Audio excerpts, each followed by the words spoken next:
ভগবানের সহধর্মিণী, তার কষ্ট কেন হবে?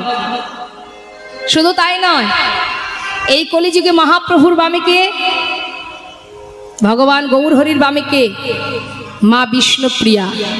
প্রভু তো চলে গেলেন সন্ন্যাসী হয়ে, আর সারা জীবন কাষ্ঠবিগ্রহ সেবা করে গেলেন মা বিষ্ণুপ্রিয়া।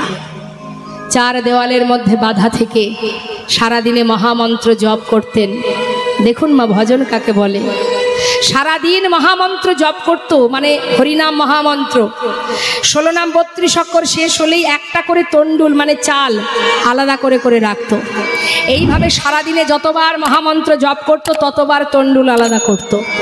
এইভাবে দিনের শেষে যতটুকু তন্ডুল হতো সেটাকে রন্ধন করে তার ঘরে শাশুড়ি মাকে দিতেন, বাড়ির কাজের লোক ঈশান তাকে খেতে দিতেন।